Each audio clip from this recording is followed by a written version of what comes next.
Hello, my name is Euro and welcome to another Baldur's Gate 3 build video. In today's video I'll be showing you my Champion of Selûne Shadowheart build, which will be my twist on the Radiating Orb build, that it will be a multi-class of a Cleric and a Fighter.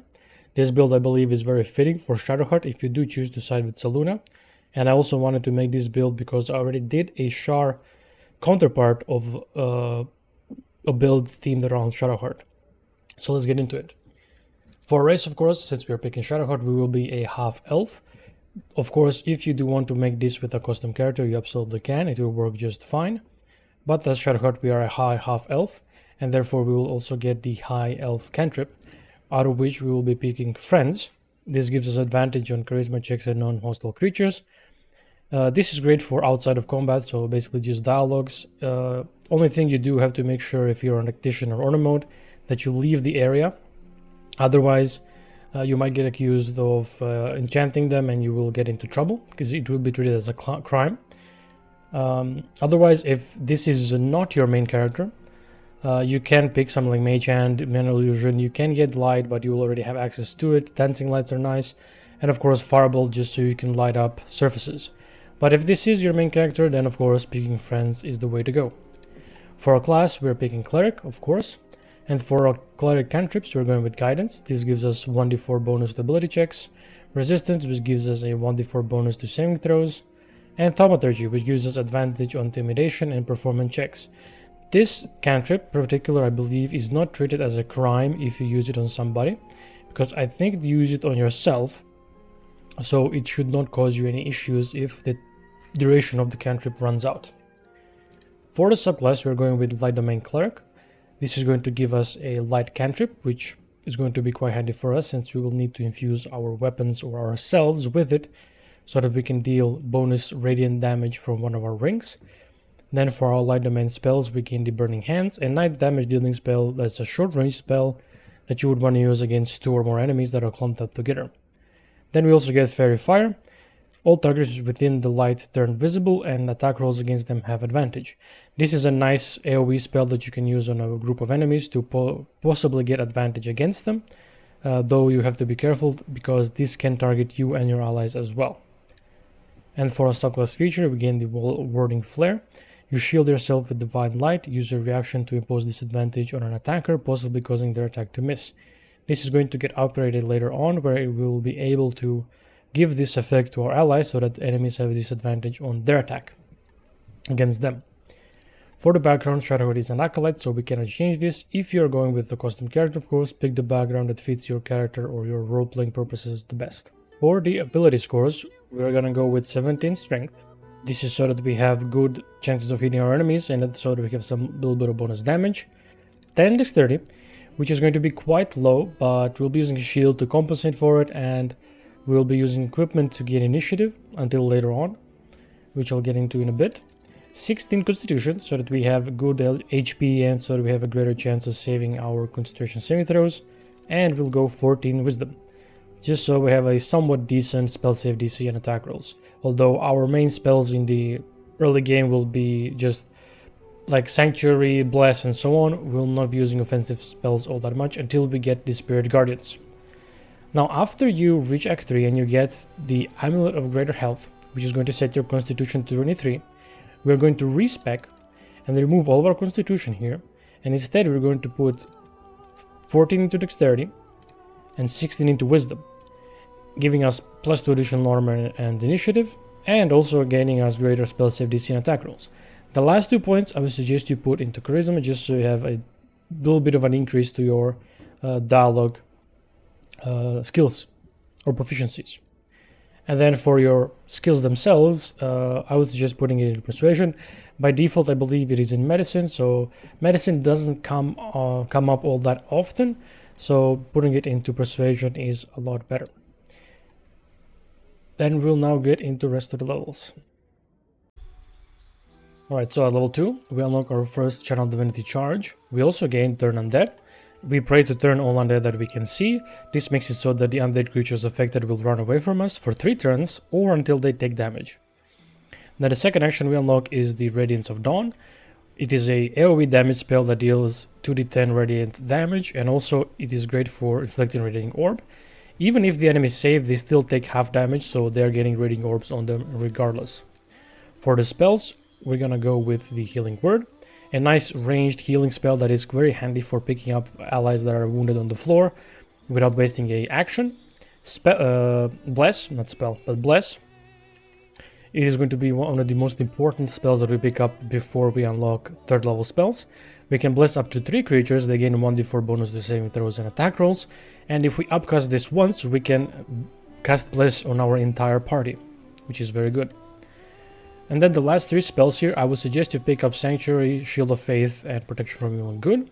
Reason being our Wisdom before the Amulet of Greater Health will be 14, so it'll be rather low. So getting something like Bane, Command, or Guiding Bolt would not be too accurate or would not have a too high chance of actually enemies failing the throw. Moving on to level 3. We unlock 2nd level spells, and from our Light Domain Cleric spells, we gain the Flaming Sphere. It's a decent summon, although it's not too great. The second spell we get here, the Scorching Ray, is much better. It's a 66 damage spell, which is amazing if you have a character with Hold Person. So if you cast Hold Person and it succeeds, you go next to the character held by Hold Person. Like you need to be 3 meters away or less. The hit chance is going to be 100% and it will crit. Scorching Rays can crit, so the damage will be rather ridiculous. But for the rest of our standard level 2 cleric spells, I would highly suggest you pick up Warding Bond. Warding Bond is amazing if you cast it on a squishy characters like wizards, sorcerers, or rogues. It lasts until long rest and it does not require concentration. The second spell I would suggest you pick up here is the Enhanced Ability. This gives you an advantage on ability check with a chosen ability. So this will give you an advantage on pretty much any ability check, be it dialogue, be it dexterity, be it, for example, Mirror of Loss. This is a great spell for this. And I would suggest you leave out either Protection from Evil and Good or Shield of Faith. I will take out Protection from Evil and Good, and you put in Enhanced Ability. At level 4, we unlock an additional cantrip, and here it doesn't really matter what you pick, because we have everything we need, so I'll just get Secret Flame. Then for an additional spell here, I would probably just get Protection from Evil and Good back, or Silence. The rest don't really matter because we have, like I said, everything we need. For our first feat, we will take Ability Improvement. And if we are before we get the Amulet of Greater Health, I would put 2 into Strength. But once you get the Amulet of Greater Health and you respec, I would suggest you put 2 into Wisdom. So your end game ability scores would be 18 Wisdom, 17, 18, or 20 Strength. So what does this mean? You would have 17 Strength if you don't improve it any other way. You would have 18 Strength if you improve it with Auntie Ethel's hair. Or you have 20 Strength if you also give yourself the Araj the Blood Merchant's potion of the Everlasting Vigor. So that potion particularly gives you +2 Strength permanently. So again, 17, 18, or 20 Strength and 18 Wisdom. Moving on. At level 5, we unlock our 3rd level spells, and we also get upgraded Turn Undead. When you successfully turn an undead creature, it also takes 4 to 24 radiant damage. This is a quite nice upgrade to the Turn Undead spell. We also unlock the Daylight spell. We can enchant an item to shine like the sun or summon a sphere of sunlight that dispels darkness around it. This is basically a 3rd level sort of supercharged or upgraded light. It can be nice in Act 2, but we'll have reserved most of our spells for Spirit Guardians. Though in Act 3 there is a certain specific boss fight, including a certain pale character, not to spoil anything too much, which this can actually be very, very helpful. And then of course we get the Fireball. Now who wouldn't want a Fireball?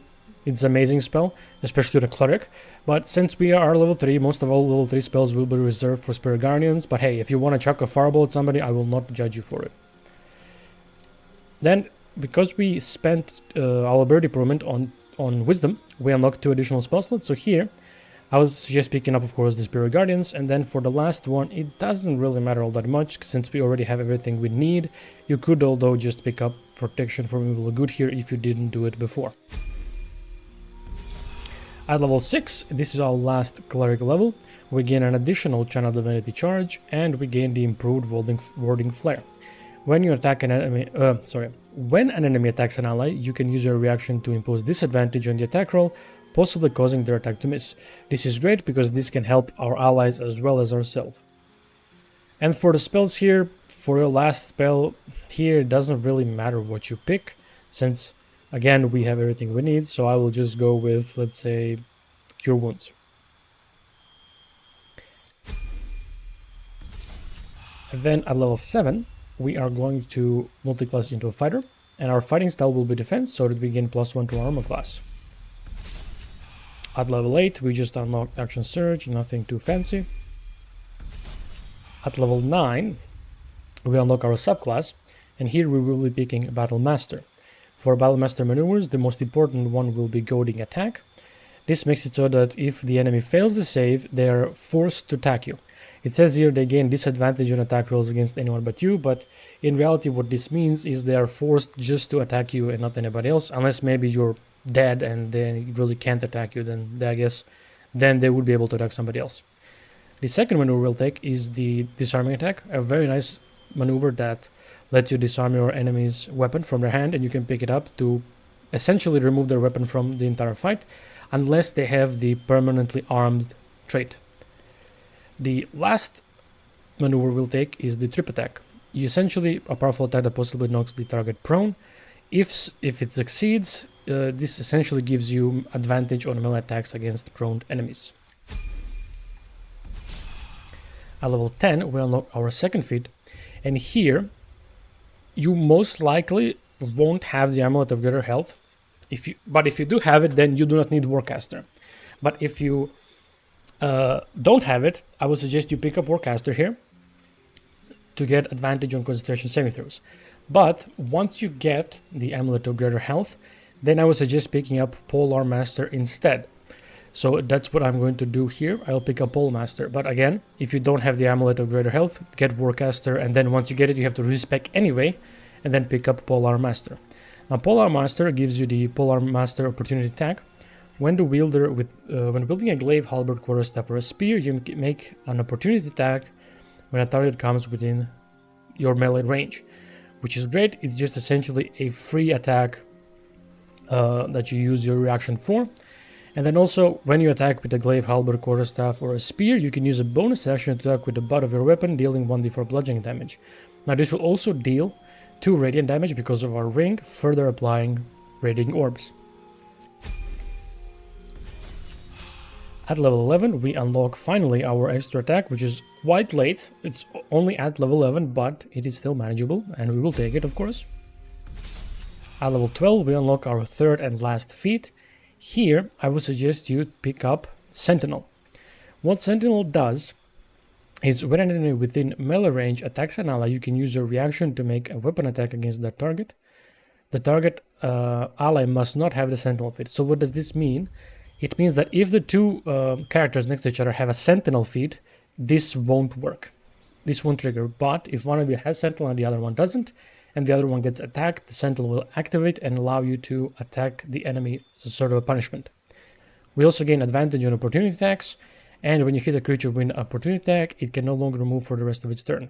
This is amazing because this will mean that it will be very hard for our enemies to run away from us, especially running away from our Spirit Guardians.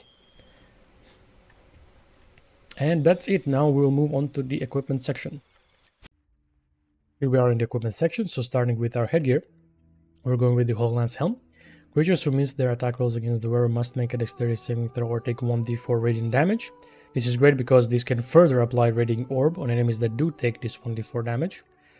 For our cloak, we're going with the Cloak of Displacement. At the beginning of the wearer's turn, the cloak activates, granting enemies disadvantage on attack rolls that target the wearer. This effect lasts until the wearer takes damage. Essentially, you gain the effects of Blur but in a cloak, and you don't need to cast the spell itself. For the armor, we're going with the Luminous Armor. When the wearer deals radiant damage, they cause Radiant Shockwave. Radiant Shockwave, you inflict Radiant Orb in a 3-meter radius. So this can kind of, sort of say, stack on itself. What do I mean by this is if you cast Spirit Guardians on you, and you deal damage to, let's say, 2 enemies, each one of them will get inflicted with Radiant Orb. They will also explode because of the Radiant Shockwave, further applying Radiant Orbs onto each other even more. So this is quite nice. We have our gloves here, Gloves of Belligerent Skies. When the wearer deals thunder, lightning, or radiant damage, they inflict 2 turns of reverberation. Reverberation, affected entity has a -1 penalty to strength, dexterity, and constitution saving throws per turn remaining, and when the entity has far more turns of reverberation, it takes 1d4 damage and possibly falls prone. So these gloves synergize very well with our helmet, because this inflicts a penalty to a dexterity saving throw, and our helmet benefits from enemies failing the dexterity saving throw. For our boots, we're going with the Boots of Striding. When you cast a spell that requires concentration, you gain momentum for a turn, and while you're concentrating, you can't get knocked prone or moved against your will. These boots are absolutely crucial for this build, and are probably one of the best boots in the game for characters who want to concentrate a lot, because you are impossible to be knocked prone, so you essentially get the effects of being immune to slipping and like being knocked prone in general by battle master maneuver, so to say. So the only way enemies will be able to break your concentration if they deal just consistent damage to you, so that you eventually just fail the saving throw, which is going to be hard because we have the Amulet of Greater Health. It sets our constitution score to 23, but has no effect if our constitution is higher without it. And it also gives us the amazing advantage on constitution saving throw checks. This is the reason we do not need the Warcaster feat, because we already have advantage on concentration saving throws with this amulet. So this is why the breaking of concentration on this character will be actually very, very difficult. For the alternative, you can wear the Amulet of the Devout. You gain +2 bonus to spell save DC, and you gain additional use of Channel Divinity. Once used, it is restored upon taking a long rest. This is what I would run until I get the Amulet of Greater Health, then I would replace it with the Amulet of Greater Health. For our weapons, we're going with the Selûne Spear of Night. It gives you advantage on wisdom saving throws and perception checks. Just nice to have. It's better to have it than not have it, of course. Dark Vision, you can see up to dark in 12 meters. For Shadowheart, this doesn't really work, or isn't really useful, because she already has Dark Vision. We get a weapon enchantment +3, which is very nice. There's very few weapons with +3 weapon enchantment. We gain a Moonbeam. Call down a beam of light that damages creatures that enter the beam or start its turn in it. You can use an action to move the beam 18 meters. So basically, you can move this beam every turn for an action, but I would use this only when I've run out of spell slots, third level spell slots. So you can use this as a pseudo, well, not as a pseudo Spirit Guardians, but just a replacement radiant damage dealing spell instead. Same thing with the Moon Mode. You illuminate an area around you with wisps of moonlish light that make movement difficult for enemies and bolster your allies' damage. At the start of their turn, each hostile creature within the light must succeed a wisdom saving throw, or they must treat the lighted area as difficult terrain. Each ally within the light deals additional 1d4 rain damage on a hit with melee attacks. So again, this I would use if I do not have any more cast of Spirit Guardians as a sort of replacement, this is actually a quite decent spell. Then for the alternative, we have the Blood of Lathander. Once per long rest, when your hit points are reduced to 0, you regain 2 to 12 hit points. Allies within 9 meters also regain 1 to 6 hit points. This is a okay effect, nothing too fancy though. We also gain Lathander's Light. Sheds holy light in a 6-meter radius. In combat, fiends undead standing in the light are blinded unless they succeed a Constitution saving throw. This is a nice weapon, a really good alternative to the spear. It has the same damage, but you do not need the cantrip light on it because it glows naturally, and it is very useful against the undead. As well, enchantment +3, and you gain the Sunbeam evocation spell. So 68 radiant damage, beam of brilliant light sears and blinds all creatures in its path, and you can recast it for 10 turns unless you lose concentration. But again, at this level in the game, you will pretty much be nearly impossible to break concentration. For our shield, we're going with the Vaconia's Walking Fortress. When a foe hits you with the melee attack, you can use a reaction to deal 2 to 8 force damage and knock it prone unless they succeed a dexterity saving throw. This synergizes with our gloves because of the reverberation. You also gain advantage on saving throws against spells. Spell attack rolls against you have disadvantage. This is nice to have. Reflective shield, protective shield, or protective shell envelops you and reflects any projectiles targeting at you back to the point of origin. So this is nice against ranged enemies. And you gain a free spellcast of the Warning Bond. For the alternatives, you can go with the Sentinel Shield. Essentially, it has Shield Bash and it gives you +3 to initiative. You can go with the Shield of Devotion. You gain a level 1 spell slot. You get Shield Bash and you gain Shield of Devotion 8, which just increases your hit points by 10. Or you can of course use the Shield of Shielding. Again, Shield Bash, but also gives you the spell Shield once per long rest. For our ranged weapons, we're going with the Hell Rider Longbow.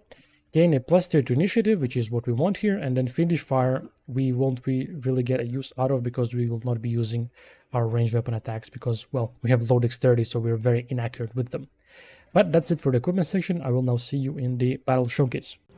So here we are at the Flaming Fists barracks for yet another battle showcase. So first things first, let's check where are the wizards. Oh, well, that's convenient. Alright, so the general shtick of this is quite simple. If you have a 3rd level spell slot, you're just gonna cast Spirit Guardians on yourself. And we're gonna go approach these Flaming Fists here. I'll use Fly just so that I have enough movement for the 6 of this showcase.